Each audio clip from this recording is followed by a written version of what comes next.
Everyone, আপনারা সবাই কেমন আছেন? আশা করি আল্লাহর অশেষ রহমতে খুব ভালো আছেন। আমিও আলহামদুলিল্লাহ ভালো আছি। তো আজকের রেসিপি একটা ডেজার্ট আইটেম, কাস্টার্ড বাটি। তো এই কাস্টার্ড বাটি বানানোর জন্য আমি এখানে 250 গ্রাম ময়দা নিয়ে নিছি। এখন এর সাথে প্রথমে দিব আমি স্বাদমতো লবণ দিয়ে দিলাম। এখন দিব মিষ্টির জন্য 4 চামচ চিনি। যেহেতু এটা কাস্টার্ড বাটি হবে, কাস্টার্ডে কিন্তু আমার চিনিটা দেওয়া হবে। এখন একসাথে ভালোভাবে মিশাই নিব। আর আজকের এই কাস্টার্ড বাটিটা একেবারে ঘরোয়া উপকরণ দিয়েই হয়ে যাবে। তো প্লিজ আমার ভাই বোনেরা, যদি আপনাদের কাছে একটু ভালো লাগে তাহলে আমার চ্যানেলটাকে সাবস্ক্রাইব করবেন, লাইক করবেন, শেয়ার করবেন এবং কমেন্টস করবেন। আমি প্রতিটা ভিডিওতেই বলি, তো প্লিজ আমার পাশে থাকবেন। এখন এখানে দিয়ে দিব আমি এই যে 3টা ডিম। এই ডেজার্টটা যে কোনো অকেশনে রাখতে পারেন, দেখতেও সুন্দর, খেতেও টেস্টি হয়। এই যে এখন ডিমটা ফেটে নিলাম। এই পর্যায়ে আমি দিয়ে দিব 1/2 কাপ বাটার। বাটারটা দিতে চেষ্টা করবেন, বাটারটায় এই বাটিটার সুন্দর একটা ফ্লেভার দিবে। এখন আমি সব কিছু একসাথে মাখাই নিব। এখন মাখাই নিতেছি আর আমি হাত দিয়ে মাখবো এখন। তো এই পর্যায়ে যদি পানি লাগে তাহলে একটু দিব, আর যদি না লাগে এই ডিম আর বাটারের মধ্যেই মাখানোটা হয়ে যাবে। ময়দাটা মাখানো হয়ে গেল, আমার কোনো পানি লাগে নাই, ডিম আর বাটার দিয়ে হয়ে গেছে। তো চেষ্টা করবেন পানি ছাড়াই ময়দার ডোটা রেডি করে নিতে। এখন আমি বাটির জন্য রুটি বেলে নিব। এই যে আমি 2টা লিচি কেটে নিলাম। এখন আমি রুটিটা বানাই নিব। এই যে রুটিটা এরকম পুরুত্ব থাকবে, মানে এরকম মোটা, বেশি মোটাও না বেশি চিকনও না। এই যে নিয়ে নিলাম। বিসমিল্লাহির রহমানির রহিম। এই যে হয়ে গেল। এখন এটাকে আমি একটা কাপ কেকের মোল্ডের মধ্যে নিয়ে নিব। কাপ কেকের মোল্ডটা নিয়ে নিলাম। এখন আমি এটার মধ্যে তেল ব্রাশ করে দিব বা বাটার ব্রাশ করে দিব, যার যেটা ভালো লাগে সেটা ব্রাশ করে নেবেন। বাটারটা ব্রাশ করে নিলাম। এখন এই যে রুটিটা কেটে রাখছি, এটা এইভাবে এটার মধ্যে বসাই দিব, মানে বাটির শেপটা দিয়ে দিব। এই যে বাটির শেপটা দিয়ে দিলাম। এখন আমি সবগুলো এইভাবে বাটির শেপ দিয়ে তারপর বাকি কাজটা করব। এই যে আমার কাস্টার্ডের বাটিগুলো রেডি হয়ে গেল। এখন আমি এটা ওভেনে দিয়ে দিব। এই যে আমি ওভেনটাকে 150 ডিগ্রি ফ্রিহিট করে নিছি। এখন আমি 20 মিনিটের জন্য 150 ডিগ্রিতেই এটা বেক হতে দিব। 20 মিনিটের জন্য বেক হতে দিয়ে দিলাম।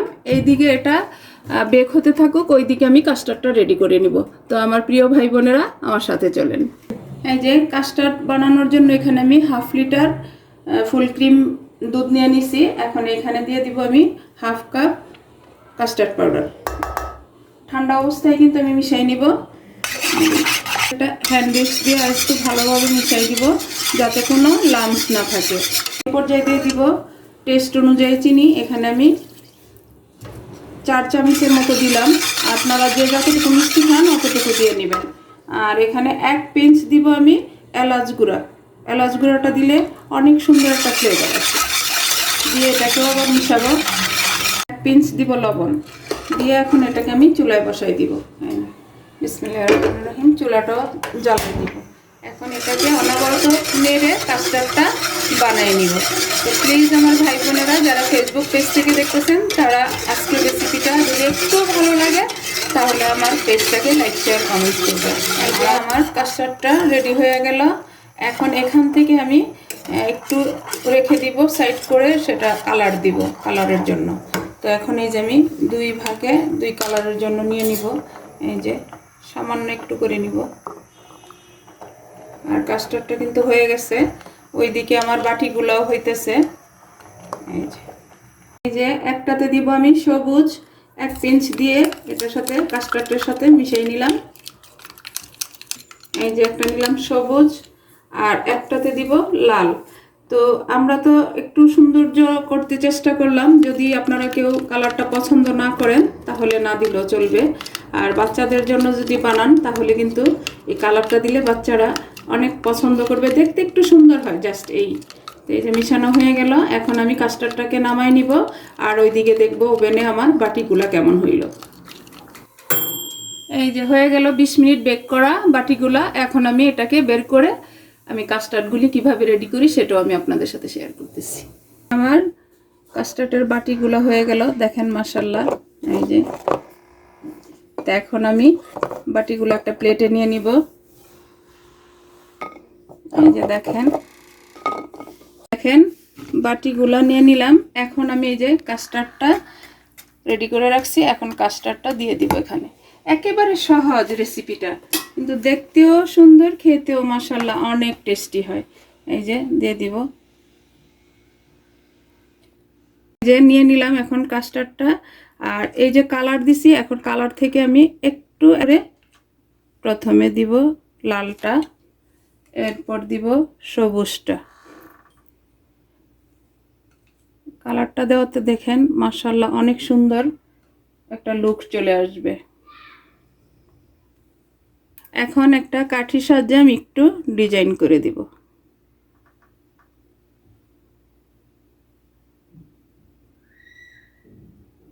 এই যে দেখেন মাশাআল্লাহ লুকটা একেবারেই চেঞ্জ হয়ে গেল। এখন এইভাবে আমি বাকিগুলি সব রেডি করে আবার আমি আপনাদের সাথে শেয়ার করতেছি যে আজকে আমার কাস্টার্ড বাটিগুলা কেমন হয়। দেখেন মাশাআল্লাহ দেখতে অনেক লোভনীয়, খাইতে অনেক টেস্টি হয়েছে। তো আজকে আমার এই কাস্টার্ড বাটি একেবারে ঘরোয়া উপকরণেই কিন্তু আমি বানাই নিলাম। আর আমি তো কালার দিলাম, যদি আপনারা কালারটা না দিতে চান তাহলে না দিলেও চলবে। আর ফুড কালারটা একটু দেওয়াই যেতে পারে সৌন্দর্যের জন্য। তেমন এটা একটু আমি সাইডে রেখে একটা টেস্ট করে দেখি কেমন হইলো। এই যে তো এই যে দেখেন মাশাআল্লাহ বাটিটা, এই যে দেখেন এটা কিন্তু কাউকে দিলে আর আলাদা কোনো আপনার প্লেটে সার্ভ করতে হবে না, এভাবেই খেতে পারবে। তো একটু আমি খেয়ে দেখি যে কেমন হইলো। বিসমিল্লাহির রহমানির রহিম।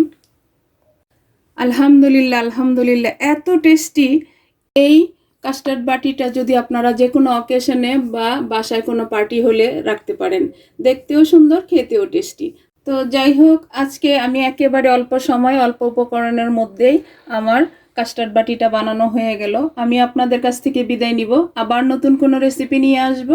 আল্লাহ হাফেজ।